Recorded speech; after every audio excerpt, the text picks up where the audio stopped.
Hello, athletes and fans of bodybuilding. Tarek El-Gindi with the Mr. Olympia.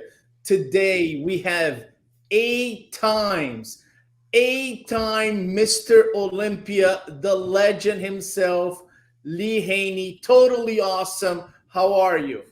I am doing great. Great to see y'all, brothers. Yes. Very nice, very nice. What an honor for all of us to have eight-time Mr. Olympia. Huh? Sean Ray, he's my co-host. He's an Arnold Classic champion. He's a national NPC champion. He's also Ironman champion. How are you, Sean? I'm good. I'm recovering from that 60-year Olympia reunion competition. It was 4 days of nonstop action. Thank you. Representing his sponsors, Panada and Mutant. Very nice, very nice. Yes. And also with us, the master of ceremony for the Mr. Olympia. He's the voice of bodybuilding. He's the athlete's representative, Bob Cicherillo. How are you, Bob? What's up, Tarek, Sean, Lee? Great to have you once again. Always a pleasure to have eight-time Mr. O. And Sean, you're recovering. I was on my feet all weekend, man. Yeah, hey, look, you get the Ironman award for the weekend. I sympathize with the athletes that couldn't eat, but from the expo, the press conference, to the prejudging and the finals, it was nonstop, and your voice held up. Mine cut out. Yes, actually still had enough voice for the seminar on Sunday. That's all you can ask for. So Yeah, I lost mine at the Raider game. I got one over on all of y'all. What's that? As soon as I got back, I had 4 grandbabies waiting on me. oh, A 9-month-old, a 12-month-old, a 3-year-old, and a 5-year-old. And they just left last night. so you get the Ironman award. Man, Oh, boy. Hey, be thankful you weren't breastfeeding, bro. I'm telling you, I slept for 2 hours today.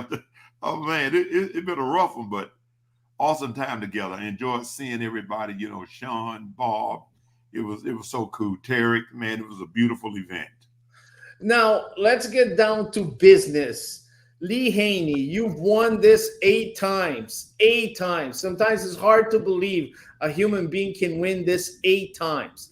Talk to us about what you thought of Samson Dauda. Well, you know, I have been watching Samson for a while. And one of the things that really struck me about him was, number one, his height. And the other thing is his proportion. Because when a guy's carrying 300 pounds and everything fit and flows properly, that's a tough force to reckon with. You know, whereby some of the guys are a lot shorter, and then, you know, having a lot of size to them, that it just takes on a different kind of a look. I mean, and I'm not knocking one and uplifting the other, but it's harder for a taller guy to develop. And so Samson did a heck of a job doing that. Well, just a further question. You know, he has the lines, he has the size, he improved his back double biceps. If you were to give him one advice, saying, young man, I've won this 8 times. Listen to me. This is what you have to do to continue to win. What advice would that be? I would say don't focus on putting on any more size, period. You don't need that. If you start to use real heavyweight, he'll turn into something that's not pretty. Right. You know, his legs are right at the point of, okay, that's enough mass building. Let's create more muscle maturity. Let's get the lines in there. And I see that for his entire physique. I strongly feel Samson can get better. But one, you have to look at his training system. What is the system? I don't know any of those things, but I guarantee you, if I had the chance to take a look at Samson's systems, I can make a huge impact in where he's going. He may already be doing that, but he's got to be very careful. If he tries to get larger, that's not where you want to go. He got as much size as he needs. You just need to continue to get good muscle separation and know how to present with more power on the stage. Is this an invitation for Samson Dauda to come down to Georgia to train with 8-time Mr. Olympia? Hey, he can come to Georgia. Guess what? You know, Samson knows how to train. I would just like to critique and say, okay, what are we doing as far as training system? What does that look like? Because he won, yes, but I can see that Samson can be 15% better than what he was on stage. And he was incredible on stage, believe you me. Sean, you witnessed Lee Haney on stage, right? You were a young man and you were starting your bodybuilding career, and you had the privilege of watching Lee Haney. A lot of people say, hey, this guy Samson Dauda, he's kind of overpowering some of the other competitors, the same way that Lee Haney did in the past. Obviously, Lee Haney went on to win 8. Do you see the same type of dynamic? Here comes this guy with beautiful lines, with a lot of mass, as you did when Lee Haney dominated? No. I believe Samson is older than Lee is and when Lee retired. I know for a fact Samson's older than 31, 32. That's right around the time Lee was done. He was wrapping it up. If Lee could have kept going, he would have had a battle on his hands with Dorian Yates in terms of what the judges were going to reward and what they weren't going to reward. But Lee was doing this stuff in his 20s. It's taken Samson a little bit longer, and of course, he's a lot more volume. And like Lee said, with that volume, he's at the refinement phase. He has absolutely no reason to come in 5 pounds heavier next year. So when Lee was talking about the training systems, he's at that refinement place. There's not another guy on that stage that matches him pound for muscle. So if he's going to show us any significant changes, it's going to have to be in the way his muscles look, kind of like when Ronnie Coleman competed and narrowly beat Jay Cutler in 2001. Remember, Ronnie almost came off his deathbed in 2001, almost didn't make it to the finals, wound up loading up on water. He was severely in trouble going into that 2001, and Jay Cutler almost caught him on that weekend. But he stayed on his routine, and by the time he wound up at the Arnold Classic in 2001, when he did the Arnold Classic, he was a streamlined Ronnie Coleman. 2002, he was a supersized Ronnie Coleman. I like the athletic look on Ronnie Coleman because he looked more like an athlete. Samson can look a little bit more like an athlete instead of a glob of muscle. Him getting bigger doesn't equate to getting better. Lee Haney got out right at his peak for his age, for his maturity level. Had he stayed, he would have had to play the size game to hold on to that title against Dorian Yates. We saw what Dorian Yates did from 91 or 92 to 93. That would have been Lee Haney's future. If he didn't stay close to Dorian Yates as he got bigger, and they were relatively the same height, they may have over-rewarded Dorian Yates for his sheer mass that he was putting on, and Lee Haney would have maybe lost some of his beautiful lines that he had. Lee did the right thing. He showed us what he had. He got out when he was young, and he's the epitome. He's the example of what we want. We don't want Samson to put on so much muscle a la Nasser El-Sambadi, who then couldn't make the top 10 of the Night of Champions before his career was over, after he had already been second in the world. Nasser was a victim of putting on too much size, just like Muhammad bin Aziza. So, Bob, I have a question for you. Can Samson Dauda continue this streak, or like we've had in the last years? 1 year Derek, 1 year Hadi, we had Sean Roden, we had Brandon Curry. Here comes Rami, he wins twice. What do you foresee if this young man continues to improve? Or like Lee Haney said, listen, don't gain too much size. Let's refine your physique right now. Samson, well, first, congratulations to our brand new Mr. Olympia. This is long overdue. I've been saying for 3-4 years now, he's the best bodybuilder up there. He's just got to get that conditioning up there enough to match those guys. He did that this year. That said, he is at a fork in the road right at the beginning of his career. Okay? Lee, you are 100% dead on the money. Couldn't agree with you anymore. I expect nothing less from a man of your experience and 8 Sandows. Refinement is exactly what Samson needs. If he gets 1 pound bigger, it's in the waist. Okay? He doesn't have any more room to put on any muscle. He doesn't need any more size. He's already the biggest guy on stage. I mean, Lee, to think that in your heyday, towards the end, you were about 250 pounds, and that was huge for back then. He is 40 pounds heavier than you were at about the same height. He's got an inch on you, maybe. That is spectacular, but by the same token, Lee, you're exactly right, man. You don't have to put on more muscle. You need refinement. If there's a critique It's that he still has room to be a little bit more conditioned. If this guy can do that, then you might see a multi-time Olympia champion. Now, he can get 3 or 4. I think the days of the Phil Heath and the Lee Haneys and the Ronnie Colemans are over. I don't think in our lifetime we're going to see another 8-time or somebody break that record. I just don't see it. But Samson has all the tools to be a 2, 3, even a 4-time Mr. Olympia champ if he keeps his wife as his trainer and he calls Lee Haney and gets some critique. I would absolutely suggest you fly to Georgia. Lee will treat you in kind as a fellow Mr. Olympia, but take the advices he's going to give you, Samson, because they're all the right advices. And I got to be honest. I know Samson. I have his phone number. We talked throughout the years. He's a good friend of mine. I have most of their phone numbers. Yeah. I think it would be memorable for him to go see Lee Haney in Georgia. Just to listen and to gain that experience. I think it would be great. I'm going to talk to him. I'm going to make this happen, Lee. Okay. Well, when you're doing that, I got to play devil's advocate because what Samson accomplished is every bodybuilder's dream. Right. And what he did in that one victory, he eclipsed Lee Haney's prize money total for 8 years back in the day. Yeah. So the money's great. He has it on his mind now that he wants to go back to Columbus, Ohio, and get another payday. Now, what he does isn't something that you can just do like back in the days of Lee Haney.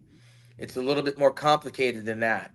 And Samson's been on a run for the last couple of years, pushing it to the limit. Yeah. And we're in a sport where you got to figure out where is the goalpost. If you keep moving the goalpost, you're going to be chasing something that you might get taken away from you, and then you spend a lifetime trying to chase it back down. Very few Mr. Olympias lose the title and recapture it. I know Jay Cutler was able to do it. Only one. So there is one. I think if I'm Samson with his wife, I'd be taking a long, hard look at my future. How do I want to exit? This is not a Bumstead thing where there's a situation where he's going to go on a 6-year tear. I wish I knew how old he is. I think he's probably at least north of 35, right? Is he? Is he older than 35? I think he's close. I want to say 38. I could be wrong on that. But So I mean, I retired when I was 35. I think Lee was 31, 32. I think you have to consider that there's nowhere for him to go but down. Although there is an Arnold Classic Championship with a big prize money at stake, and he's not that far off of getting that. And he may wind up running into Hottie and Derek on the rubber match. But he's on that path. I stay on that trajectory to Ohio, but I strongly consider how this exit strategy is going to be if he doesn't have it in his head that he wants to defend it and be a multi-champion, kind of like Big Ramy. I'm not sure that the second title for Big Ramy was more important than the first one. It validated that it wasn't a fluke, but Samson showed us something that's going to be hard to match. And now he's got to reinvent what he looks like. Like Lee was saying, he's going to have to come in and streamline, show more detail, show more maturity. But now he's got the crown. Now there's going to be demands. There's going to be some appearances he's going to have to. It's not going to be the same road when you're Mr. Olympia. You have a lot more things going on than when you're not. Because people are chasing you from behind. You're having to say yes to this and no to that. And people are treating you differently. You act differently. And it's a lot. You can ask Derek. You can ask Hottie. They both won it and lost it. And we don't know that Hottie spends the rest of his life chasing that down. He's been a runner-up for a couple of times. We don't know if Derek will ever win it again. We know that Brandon Curry went out in 9th place. He hasn't retired, but it's a long way from 2019 when he won it. So Samson's going to have to take a long look at what that exit strategy looks like. It certainly would look very nice with one of those Arnold Classic trophies in Ohio and that fat paycheck, but it's not like it was when Lee was competing. Those opportunities to travel the world and guest pose and freelance and do those other things are just not there anymore. And the prize money is big enough that he can start a different business and figure out how to exit. I personally would be looking at an exit strategy if I'm Samson, not necessarily defend the title. Lee, a quick question. So obviously Samson, he won the Olympia, and he said he likes to compete. You know, he likes to do shows. Last year, he did the Arnold. Just this year he did the Arnold UK, Arnold Ohio. He did France. I think the Olympia was his 4th competition. Yes, it was. What would be your recommendation, Lee Haney, in terms of Samson Dauda's quantity of shows per year. He says he feels great. Would you recommend him to keep on the same pace or kind of slow down and focus on the Mr. Olympia?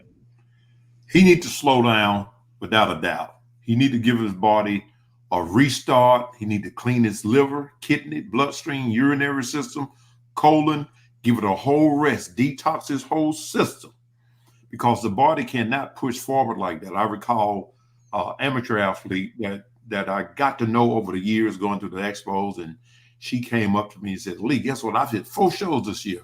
I said, "Excuse me, 4 shows?" I said, "That is dangerous. You cannot do that." And the next thing you know, she ended up getting some type of respiratory infection, and she passed. Yep. Her body could not fight it. It was nothing there to fight with. So when you're talking about competition on this level, it becomes very dangerous. As Sean was saying, you know, if your heart is still there, okay, let's spread this thing out. Let's clean your system out. Let's get our blood work done. Let's do things that make sense. I never will forget Robbie, even before I won the Mr. Olympia, when my first trip to California, he said to me, he said, "Look, Lee, only hit maybe 2 shows max a whole year." He said, "Do not go in show after show after show." And I took that advice. So as a result of that, you know, I'm healthy. I feel good. I haven't torn my joints apart. So you have to, as Sean was saying, you have an exit strategy. And again, I was gone when I was age 31. You know, so when you're talking getting up to 38 and close to 40 years old, and you doing what you have to do to win, to stay on top of those deals, it can end up tragic. So you really got to be smart. Use your money properly, invest properly, but have an exit strategy. I always had one. Bob? Listen, once again, I mean, I hope Samson's watching this. I know he's an avid watcher of Olympia TV, as he should be. But Lee is just spouting gems out here. You got to look at the overall picture. While I applaud his willingness to put that title on the line and go compete and say, "Hey, come after me, guys. I'll be at the Arnold. And it's $500,000. Look at, man, you just made $600,000, which is phenomenal. And congratulations to Jake, Dan, you know, the entire Olympia crew for bumping that up. And they also bumped up second place, which I thought was very cool. And listen, he's had a great payday. This doesn't include his endorsements, companies, other prize money he's made. He's probably made close to $1 million this year, just guessing. Like Lee says, be smart with your money, invest your money, but more importantly, your body is your money. So while it may be very enticing to go, look, we're in October now, boys. November, December, January, February, March. You're looking at only 5 months before the Arnold. That is not a lot of time to get off, get cleaned out, make sure you're healthy, get back on, right? You know, do all the preps and the protocols that you got to do, and you're back in the seat. And it could cost you dearly when you come back around to next year's Olympia. That Olympia title is your money, and that's your future right now. I would be maybe giving a second thought to, you know what, why don't I just take a day off here? Let me enjoy being Mr. Olympia for a while. He hasn't had a day off in years. He's been climbing the ladder. And much like I asked him at the seminar, you finally got an opportunity to do the one thing that you haven't been able to do, which is take a full off season, get off the gas, make sure you're good and you're healthy and everything's cool. Rest your joints, right? All those kind of things that you never really hear about. And then get on a nice run to defend your title as Mr. Olympia. So I applaud the bravado, but I think honestly, if he should probably reassess. I got an idea, Lee. Since we're all with Panana now, all right? UK ain't far from Italy. So I think we're going to be out in Italy probably in November or so. I think we invite Samson out there for a nice pizza and pasta dinner, and you can drop some of these pearls of wisdom on him right there. Yeah. Hey, to be perfect, man. I'm looking for that. It's always a great time in Italy with the panados. Yeah, right? Samson, you know, if he's followed that, he's good. Because I only hit 1 show a year. After I won the Mr. Olympia, it was just 1 show a year. I never did more than that. You know, and, you know, back then I was only getting, I think I finally got up to maybe $65,000. Yeah. Samson's got a very good payday. He put in the work, you know. So now it's just a matter of him just you know, him and his wife sit down and okay, let's plan our steps. I mean, for me, man, I started buying a real estate here, a little real estate there, a little there, and there you go. And so, Well, no, I'm chilling. You know, I can go if I want to. I don't have to. I look, Sean, look at it. You look look at it fantastic. you followed the Lee Haney protocol. You only did one show a year for most of your career. Well, yeah, I mean, but remember, I did the Arnold Classic 3 times. Jay Cutler won 3 Arnold Classics and maintained a level of excellence of getting second place all 3 times he won the Arnold. Right. It's not impossible, but we're talking about bodybuilders that were in their 20s. Yeah, right. That's true. I was in my 20s. So even though, and I'm dealing with a lot less volume than Samson, I don't know, maybe it's my age, but I think like if I were a younger Sean Ray at 38 and I just won the Olympia and I got that payday and I proved all the naysayers wrong, I would be thinking like, I want to leave him wanting more. The reason Lee is so great, yeah, the 8 Olympia titles was impressive, but to me, the way he exited, we all wanted more. We didn't want him to leave. We wanted to see him battle Dorian for the years to come. Sure. And Lee was just about to tap into his maturity. How old was Ronnie when he won his first Olympia? Like Ronnie was late 38, somewhere. Yeah, So 35. it's not impossible that this guy can keep going. But what he's shown us, these judges are going to be looking for improvements. And it's going to be even harder for him to keep showing those improvements. And these little guys are going to come up. They can make some improvements, but I don't know. I mean, besides what Lee said, a streamlined Samson, I don't know that he has anything else to prove. I think he proved us all. Well, I had him as a pre-contest favorite, so he proved me right that he did have the superior physique. All he had to do was bring it together at the same time. Derek, as good as he was, we're all in agreement. He's better from the back than he is from the front. Hadi, as good as he was, he's better from the front than he is from the back. And what I said is sometimes it's not what you actually accomplish on the stage, but sometimes how you make the people feel. I think Samson showed us a complete package. He may not have been the hardest from the back. He may not have been the hardest from the front, but the way he made us feel when he showed his physique, he set himself apart from both Derek and Hadi. And I had to go to him because he was just the most complete bodybuilder. So now that you've done that, now you have to top that, and you're going to have to probably do it in a conditioning phase with all that muscle. You're not going to get in better conditioning adding an extra 5 pounds. And if you lose 10 pounds, you might come in flat. So now you're going to spend the rest of your career trying to get that title back. If I'm Samson, it's pizza and beer next year for me, guys. I did what I have to do. I'm going to go on to whatever the next chapter, next phase that looks like. I'm not saying he has to retire, but if I was him, I would be done. I've accomplished my dream. I got my gold Sandow. I got the big fat purse. You guys fight it out. I'm going to sail off into the sunset. Well, strong words by Sean Sugar Ray. Lee, let's go to Hadi Chupin. He placed second at the Mr. Olympia twice now.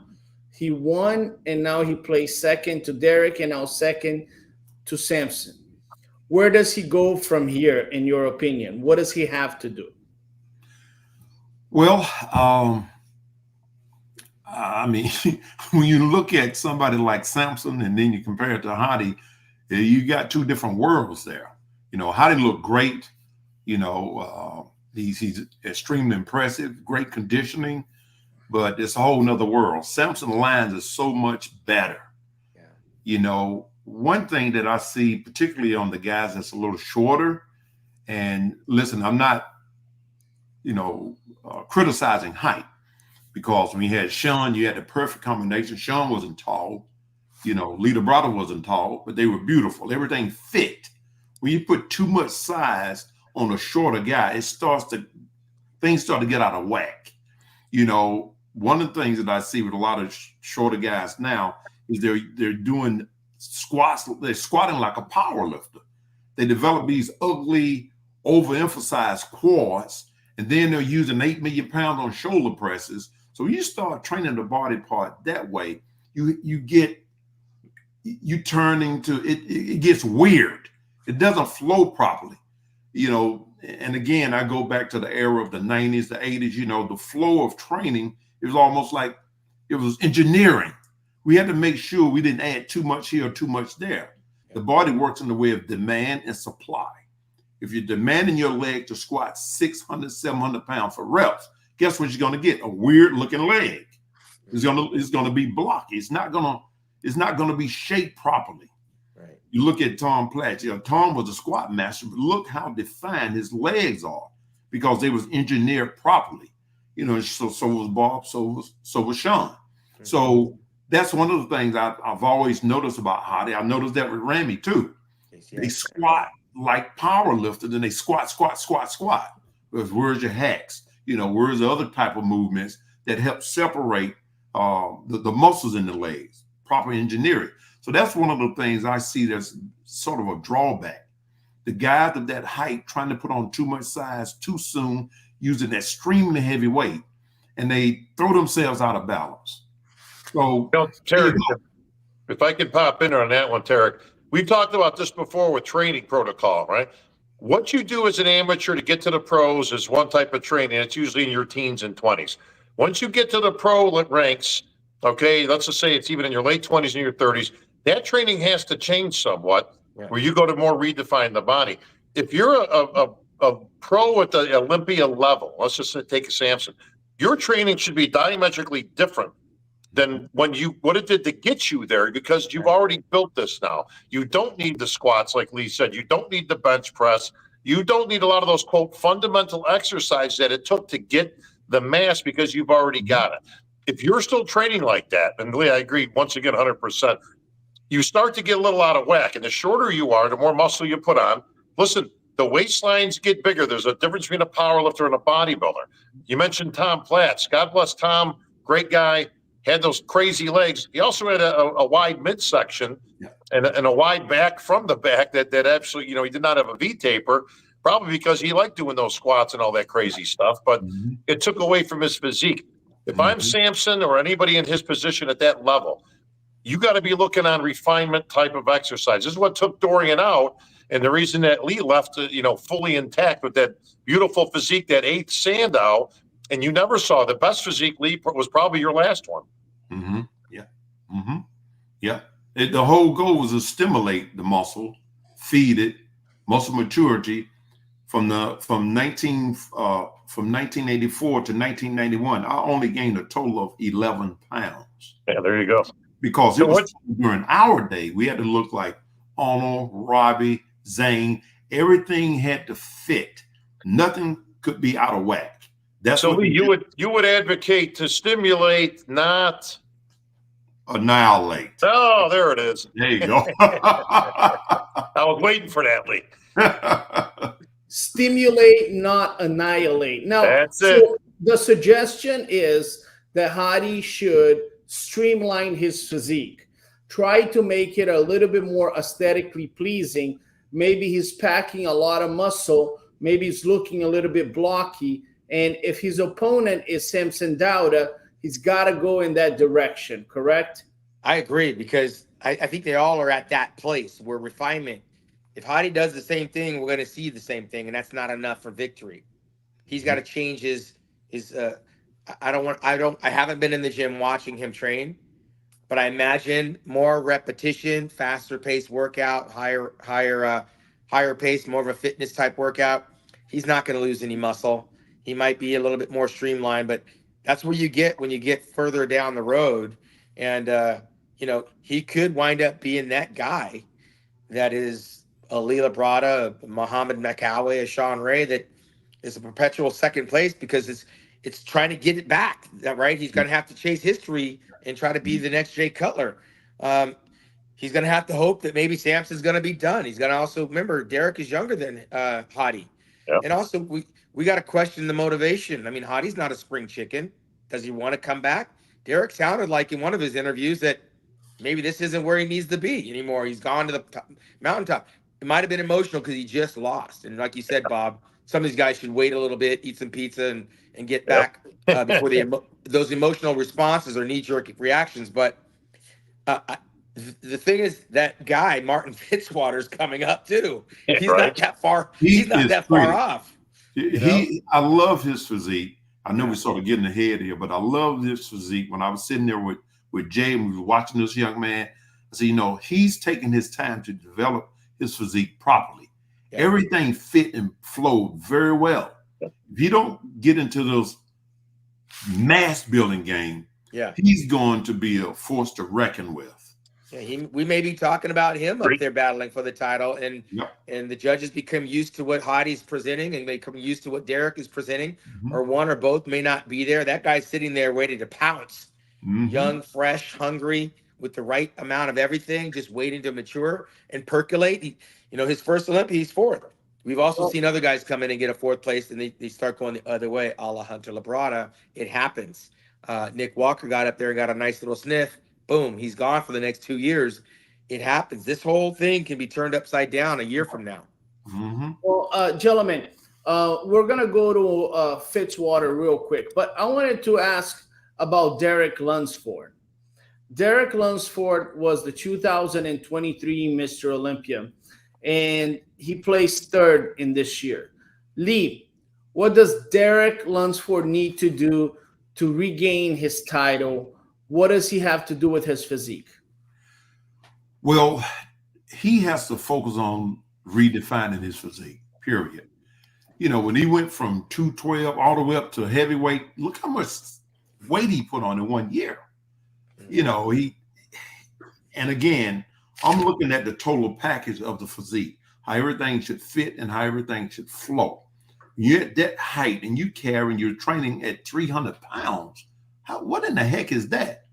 That doesn't make sense. And when you finally say, okay, I'm going to trim this down and get it contest prep, you've lost a lot of the characteristics that it takes to build a beautiful Excalibur style of physique. That's what I saw. When you put on 20 pounds in 1 year, okay, look, please, it's not going to be in the right place. It's not going to happen, particularly in a young physique. When I exited, I never even got close to Albert Beckles as far as muscle maturity. I was gone at the age of 31. And Albert was competing and played second to me when he was 54, I believe, 53. Right. So I was still a baby. So it takes time to develop. And I feel his physique, I don't feel nothing. His physique is rushed. So he have to go back to the drawing board and not be possessed and putting on all of those size. Because everybody's saying, you need more size. Well, what does more size look like? It look horrible when you're at a specific height that's not made for that kind of size. Beauty is in the eye of the beholder. Some people like that kind of deal, but that's a different kind of it's just different, Bob? This is the real simple one. Okay. What could Derek do to get his title back? What could Hottie do to get his title back? And the quick answer is absolutely nothing. Their fate is not in their hands. It's in Samson's hands. Samson controls his own destiny because he has a better physique overall. He's taller, shape, symmetry, proportion, mass, muscle maturity, separation, the art of presentation. He's got it all. He just simply has a better physique, with all due respect to all the other competitors, and then and now, because Lee, when you were competing, the same could have been asked, right? It's like, well, what can Rich Gasperi do? He's second place every time to Lee. What can he do? And the answer was, you can wait for Lee to come in off. That's what you could do. And it wasn't a knock against Lee Labrada or anybody named Lee, because you had a whole bunch of them up there next to you. But there's nothing they could have done. Samson clearly just has a superior physique. His destiny lies in his own hands. Just like he did this year, it lied in his hands last year. If Samson showed up like he did last year, we'd be talking about him as a two-time champion this year. Well, he just simply has a better physique as he's put together. The biggest guy that can benefit from this is Andrew Jatt. It's not any of the other guys. It's Fitzwater, because he does have a very good complete physique. But Andrew Jack is a big man. He can hold his own with Samson, and he's very close. If he would have brought what we saw in Texas, he would have been second to Samson. I can almost guarantee that, because he looked that good in Texas. But he didn't. That's another topic. We can get into that when we get a little further down the line. But Samson holds all the cards, man. He just has to continue to be healthy, to bring that mass, but more importantly, he has to be in that 95 percentile of conditioning. He brought it this year, and that's why he's the new Mr. Olympia.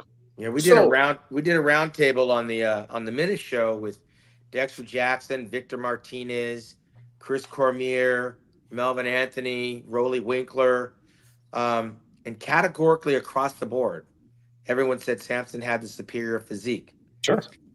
Dexter thought that Hottie was going to win because he was harder, but there was no argument who's the best bodybuilder on the stage. And it being a 2-day show and Samson possessing everything and didn't fade come Saturday night, it was a foregone conclusion. None of the guys complained that Samson won. So if no one's complaining that Samson's the champion, Derek and Hottie shouldn't. There's nothing to be upset about. They knew they're going up against a superior, like the guys going up against Lee Haney. I don't think anybody was complaining that they lost to Lee because we conceded that Lee had the superior genetic structure with the height and the small waist. You could pick them apart in certain areas, but overall, like Arnold in 1980 when he won the Mr. Olympia, people tried to complain. Some of those guys were at their best, but even Arnold, when he's slightly off, had like the superior status on the stage. The only thing that can stop Hottie from winning the title next year is Samson winning next year is Samson deciding that he needs to be bigger for God only knows what reason. That'll screw that's how you screw the pooch. As far as Andrew Jack, again, like Flex Wheeler, he always peaked in March, but he couldn't bring it together on the day where it matters the most. The Olympia stage for some people is too big for the occasion, and they crumble. Andrew Jack, if he really wants to make an impact, he's going to have to focus on that Olympia, and maybe some of these other smaller shows aren't for him. He looked great against the other guys in Texas, but that's not the Olympia. I just want to go back to so basically we're getting the idea Samson has the best genetics, that he represents a aesthetically pleasing physique and he has a lot of mass, and that maybe guys like Hottie and Derek they should somehow try to streamline if possible. But I want to talk to you guys about this guy here by the name of Martin Fitzwater. Lee, it looks like you were highly impressed by this young man. Very impressed. As I said, I was sitting there with Jay when I saw him hit the stage, and Jay actually knows this young man. I've talked to him on several occasions. I said, Jay, this kid got everything. He got good balance. As you also see in his legs, those are engineered very well. Yeah. He just didn't try to squat the world. You can tell. When guys squat the world, you get this ugly, blocky looking appearance. Right. Then his shoulder and his waist taper is beautiful. And his lats fall all the way down. They're elongated. So I love what I saw in this young man. Plus his posing routine was very good. I mean, I liked everything about him. He's going to be a force to reckon with. If you don't jump into this, let me get more massive. Yeah. You have to continue to streamline, and he could put on more size. He can use a little bit more in the chest, a little bit more. He can use, I would say if he could get at least another, let's say 8 pounds, 6 pounds, it would be very impressive.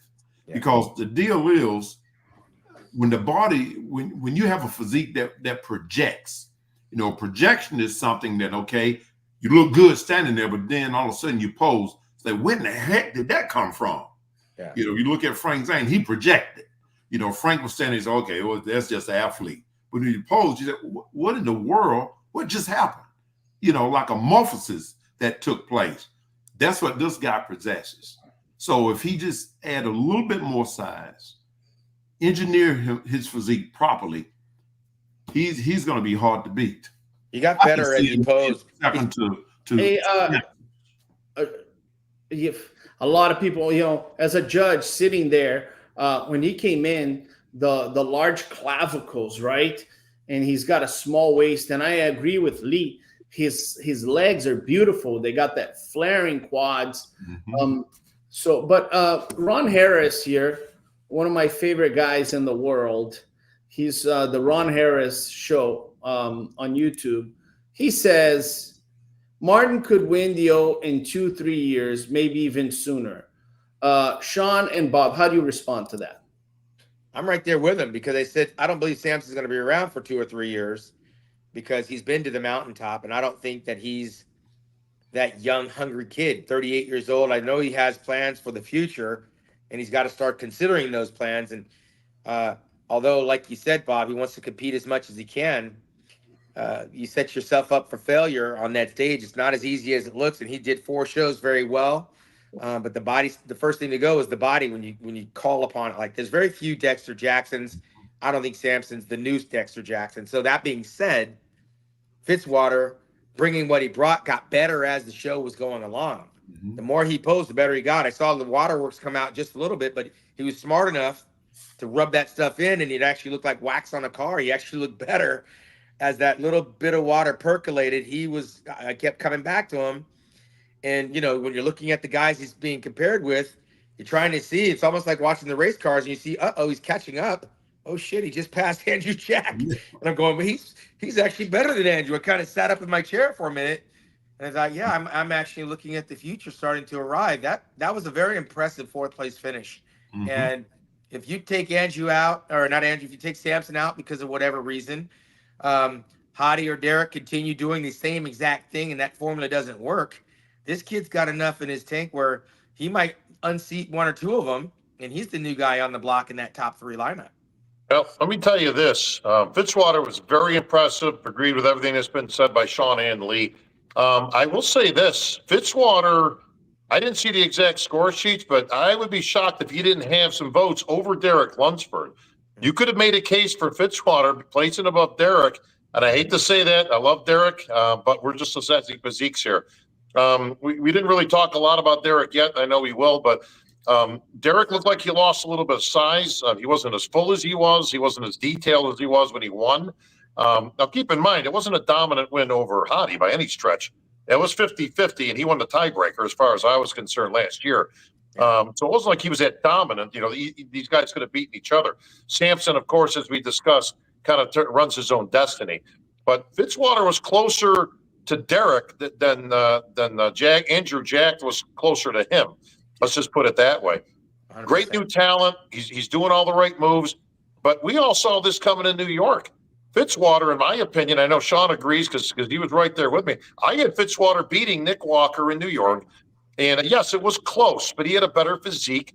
Yeah. I didn't agree with the judges on that one, to each their own. So it did not surprise me when he was in that first call and ends up in 4th place. The question becomes is if Nick Walker was in hypothetically, well, I don't know. Is he better than Fitzwater there? I think the answer is no. You know, and is he better than Jack? And I think the answer is no. So, you know, he's kind of fighting outside of that top 5, but I don't want to take a lot of time talking about somebody who wasn't there. Let's talk about who was there. Fitzwater is an excellent bodybuilder. He's very complete. If he continues on his path and he's smart about his career and his training, I think the sky's the limit for this kid.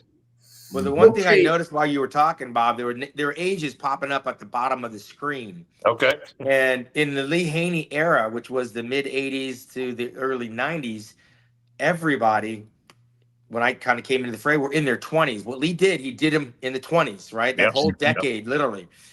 I'm looking at age 31, I think Derek Lunsford. I'm looking at, I think, Samson, 38. These guys are still like younger than Ronnie Coleman when he was hitting his peak. Right. Ronnie Coleman came in late, but in the 90s, Flex, myself, and Kevin, and Chris Cormier, we were doing all that stuff in our early 20s to early 30s. These guys have gas in the tank, and they're all going to kind of age out maybe at the same time. It's going to come down to, like, again, even though Derek is young, we now start to forget about the body. We have to talk about the mind and the heart. We're living in a different age of toughness, I think, when it comes down to doing the business of bodybuilding. When Lee was winning the 8 Mr. Olympias, in between, no, he wasn't competing, but Lee was all over the world. He had a passport that was getting stamped, guest posing and making appearances. The bodybuilders don't do that anymore. I think Derek guest posed maybe once or twice. I don't know that we saw Hadi anywhere on the guest posing circuit. I don't remember seeing Samson anywhere in the United States guest posing, except maybe these guys make the pilgrimage to Pittsburgh. But we used to see each other around the globe throughout the year at different times guest performing, which meant we had to kind of stay a little bit close to our contest weight. These guys do the show, balloon up, don't have to make those appearances, and just get ready for competition. I think that has a lot to do with developing the muscle and the way it actually looks on the day, because we were always not too far within strike. I'd love to see a picture of Lee Haney out of shape guest posing. I never saw it. I saw Dorian Yates really heavy, Right. but even still, he was guest posing. He was making appearances, and when you have those appearances that you have to make, you have to train a certain way because you know you got to take your clothes off. These guys aren't having to do that, and I think we're not seeing the development of that muscle training closer to competition weight at longer periods of time that help detail and refine the muscle, and that's why I think the look of these guys is different than the look when we were coming up. Yep. Well, now let's move in to the 5th place, the final spot on the top 5. Lee, he has an aesthetically pleasing physique. We all know you like that. What is separating him from Samson Dauda? Well, what I saw, Legs. Jack Legs. got a beautiful physique. I love it. Andrew, he got a beautiful physique. Flows very well. He didn't peak properly. You know, he was a little bit soft, you know, and that's what I recognize at the Olympia. And then I think they screwed his closing music up. Well, hang on, Lee. Let me just clarify that while we're on it. So the music wasn't messed up. The music had a whole bunch of language in there that you can't really use on a bodybuilding stage. So they cut it and inserted different songs. So. That's what. Okay. Correct. Well, what I saw, even in his presentation, you know, I saw, okay, why is he not pouring his heart into this presentation? You know, when you have the heart of a lion, you don't give a heck about the music. No. You're going to close your butt off. This is my moment. You know, so I saw a lack of confidence when I saw that, you know. Hey, look, this is a once in a lifetime deal, man. You got to lock in no matter what happens. And he just dropped his head and walked off the stage. And I'm like, golly, man, you know, that couldn't have set well with the judges, you know. Well, let me come into his defense. When you're off, it's hard to show that confidence, right? Like you show up and now you're not getting that call out, and suddenly you see this Fitzwater guy coming up. It's almost like watching the air come out of the sails. I mean, I saw Andrew Jack just shrink in confidence. He wasn't acting like he was the man because he knew he wasn't. His body wasn't responding. He overspilled. He was carrying some water, and he looked defeated. And so he couldn't fake it. And when the posing music came on and it wasn't the right stuff, that threw him off. He looked more confused than ever. And Fitzwater pounced on that shit because he was so excited. He's like, I got this dude now. And you saw Fitzwater get more cocky and more like, holy crap, I'm here. And you saw Andrew Jack kind of be resigned to his fate that it wasn't going to happen for him, and he didn't rise to the occasion. Well, let me say this about Jack, and I'm going to use him as kind of an example and a teachable moment as we try to do. When you're at the Olympia level or any pro level, okay, listen, we know you put music together, but listen, things happen, right? Whether the thing cuts out or you got some technical difficulties. Listen, at that point, and you're right, Sean, he checked out after prejudging. He knew he wasn't in the mix, and he was kind of dejected.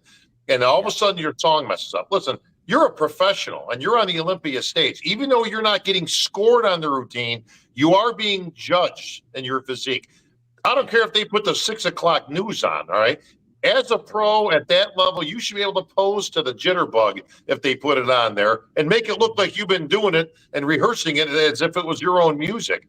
And, you know, don't look at me. Like I said, I don't have a turntable on stage, guys. So, you know, I love when they look over at me and give me the shrug, like, what's up? Like I'm in charge of music. But you got to take that opportunity to listen, just go with it. There was a beat. They threw music on immediately because it was inappropriate in some of the lingo that was on that particular song. But listen, you could pose to anything. Anything. It's the same routine. Either you slow it up or you slow it down, or I mean you speed up or you slow it down, right? But make it count out there. Don't look dejected and stop my music. And I kept telling them, if anybody's looking at me, I kept telling them, go. Yeah, Bob, it actually really looked worse. There's been many times when I had a routine in mind, I turned the wrong way for whatever reason. And because of practice and rehearsals, you never knew. You got to fake it. You got to fake it till you make it. Because if that music had stopped and you didn't hear the curse words and it just stopped, he would have had to pose to the applause of the crowd. The crowd would have rallied around him and probably started, improvising, and you play along with that, and suddenly you become the people's champ because you're doing it. You do it you do it in the mirror at home, you do it in the gym by yourself. Suddenly the music stops and you're like took a wrong exit on the freeway, a deer in the headlights. That's the worst thing a bodybuilder can do. Is That's to right. look at the master of ceremonies as Right. if you're gonna magically make the needle on the radio on the record fit. So I don't know. I think Andrew, he was off his game, and it all starts up here. Once you recognize that you're not in the fight that you dreamt about, he dreamt about that moment. Yeah, sure. He'd heard about that moment from Texas to the Olympia, that he may be Mr. Olympia. And when he got there and it didn't happen, he didn't make the adjustment. When I was going into my first Olympia, I knew I was being served up to the Lions. I became a fan, I became a student, and I learned and I watched all the things that I wanted to do for the next time I appeared. And I could only relate that to my own personal experience. I was dejected, I was downtrodden, but I was a fan and I was a student. And I took that to heart. The next time I showed up, I went from 13th to 3rd because I used it as a teachable moment to learn from what the competition was all about. Andrew Jack, I think, checked out right after prejudging. And he didn't learn anything, and it carried over to the finals. Let me say this: like we all Bob, saw the improvements he made in Texas. If that physique in Texas was on the Olympia stage, like I said, or better, if he even improved from that, he would have been second place to Samson. Like I said, because they're comparable in size and muscle. It was a beautiful physique in Texas. He didn't quite bring that, so yes, he was out of the mix. But this kid's got a hell of a future. Again, I don't know how old he is either. I'm going to suspect he's in his, I don't know, early 30s or mid 30s maybe. But that physique, if he just one more year and he is right up there with Samson, Dauda, I would not be surprised if they were 1 and 2 next year. Yeah, I'm going to agree with you guys. And I agree, you know, as a judge, you expect the competitor to have the ability to improvise, right? Every competitor thinks he's going to be on the first call out, and he hopes he's going to be on the first call out. Well, it turns out that sometimes you're on the second call out. You should not be discouraged. You should fight your way through it, show enthusiasm and vigor, and try to get to the first call out. And, you know, when you see, I understand he practiced with the music, but like Bob said, like Lee Haney said, hey, man, this is a real special moment. Hit your front double biceps, hit your front lat spread, forget about the music. The crowd is going to rally around you and put on a show. And I think every competitor from now on, regardless of the pro show they are, if your music doesn't come on, don't look at Bob Ciccarello. He's not going to pop a Pavarotti for you, okay? He's not going to do Nessun Dorma for you, okay? He's a great MC, but that's not part of his job description. Yeah. Look at the audience and hit your poses. I've seen the athletes play that up, like Sean said. I'll tell you what, you want some guaranteed standing O or huge applause? Play it off like, oh, what happened to my music? And then just start going into a routine. And then they put on some music, and you just start adapting your routine to whatever. And the audience goes crazy for it because they know you adapted, you overcame, you improvised. That's what you do as a pro. Yeah, you have your own private pose down. That's it. It's all about confidence. Like Sean said, it starts up here. Yeah, absolutely. Well, Lee, I want to finish this live. First of all, thank you so much. I know you're super busy, but I want to finish this line by putting you on the spot. Now, you've won 8 Mr. Olympia, so nobody can really put you on the spot. Except for my wife. Yes, well, yeah, that goes without saying. All our wives can put us on the spot. If you had to pick somebody to win the 2025 Mr. Olympia, who would that be based on what you saw in 2024? It would be Samson. No doubt about it. If he do things right, define, come in with a more powerful posing routine. I mean, his routine was off the chain. But I think with Samson's size, I never will forget, Arnold told me in a posing session, he said, Lee, you're a big man. You have to pose big. Don't pose passive. He said, when you swing on the double bicep, you take up the whole stage. Yeah. You know, and that's important. You have to stay within the characteristics of your physique.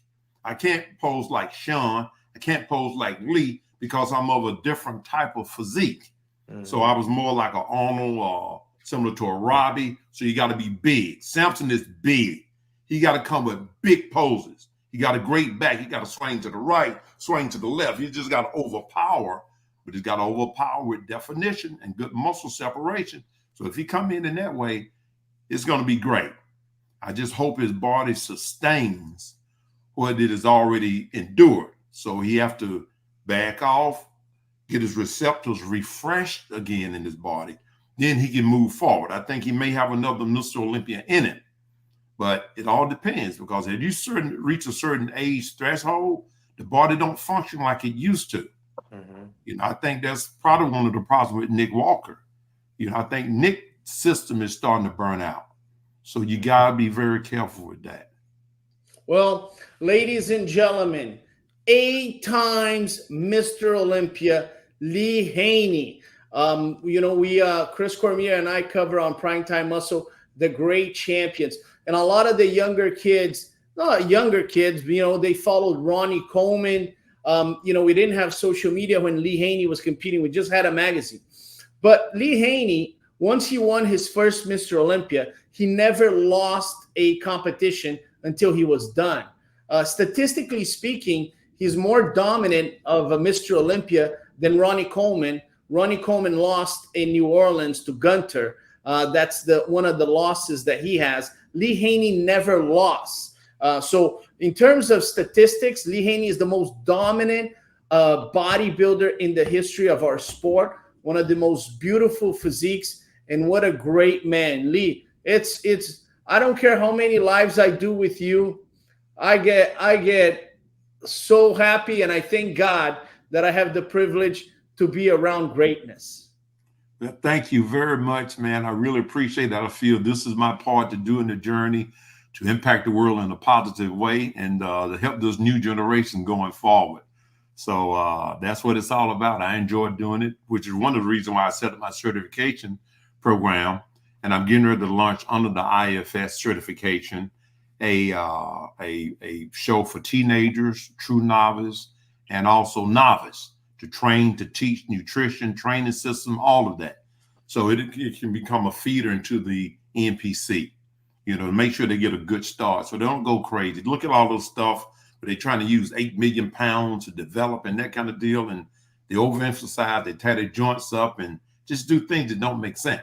So teaching is very important. So once again, where if a young man is watching this live and he wants to learn from Lee Haney, where does he go for this certification? He can go to leehaney.com, and I have the information on the certification, and we have the banner there. And once he clicks it, it goes right in. So we talk about the different training systems. One is Ultimate Bodybuilding. That's one certification. That's what we do, me, Sean, Chick. And then we also have Ultimate, we have functional training, which is more for the general public. So it's all there. Sounds great. Great. Please go to www.leehaney.com to get your certification, either bodybuilding or functional training. You're going to learn from one of the best in the business. I want to thank my co-hosts. Wait a minute. We got 1 minute. Yes, go ahead, Bob. I got to give some shout outs here. I'm going to do the speed version, okay? C-Bum, 6 in a row, retires on stage at the Olympia. What a class act. Yes. He's not going anywhere out of the sport, but you got to give it up for Chris Bumstead, man, for 6 titles in a row and being dominant. Andrea Shaw I can't say gets the title back, right? Makes it 5, but gets some redemption out of losing that title earlier in the year to Angie Yo, but congratulations to her. Keone Pearson is 2nd in a row, dominant over the Giant Killer once again. But what a talk about beautiful physiques. Keone Pearson just looks like a miniature Lee Haney. Hey, and started at the Lee Haney Games, Bob. That's right. That's where he started, at the Lee Haney Games. Beautiful. So, I mean, what a beautiful physique, though, for him. Missy in fitness, what a comeback. Blows out a knee last year on the Olympia stage, gets it fixed, rehabs it, comes back, and Missy Truscott puts a 3rd Olympia title on her mantle. I thought it was 4. Okay. Is that 4 for her? I thought it was 3. Third. Okay. Sydney Gillen, What do you even say? That's What can my you girl. say? That's my girl. That's my Right? girl there. 8 calls in a day and eight Oh, times, wow. right? She was going to go for 10. She says, you know what? Wow. I got to move on to other Good things for here. her. And I don't blame her at all. Harold Yeah. King Kong Kelly returns and reclaims the throne. He is your winningest bodybuilder of all time in wheelchair with 23 victories now and 6 Olympia titles. Bikini, Laura Lee Chapados, the throne was vacated this year by Jen Dory. 3-time Arnold Classic champ. No surprise that she ends up in there. And a brand new champ in your wellness division as the only champ we've ever had in Francielle Meadows.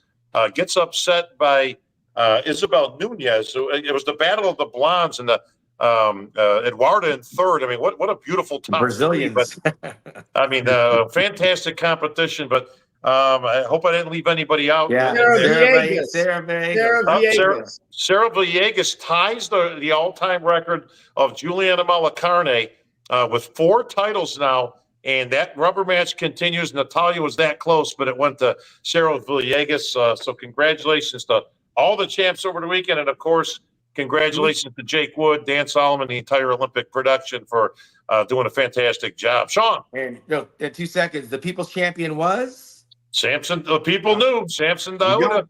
And a big shout out to all of the legends of the Olympia stage, because that was a special 60th anniversary. They all got rings. Where's that ring, Lee? You got it there.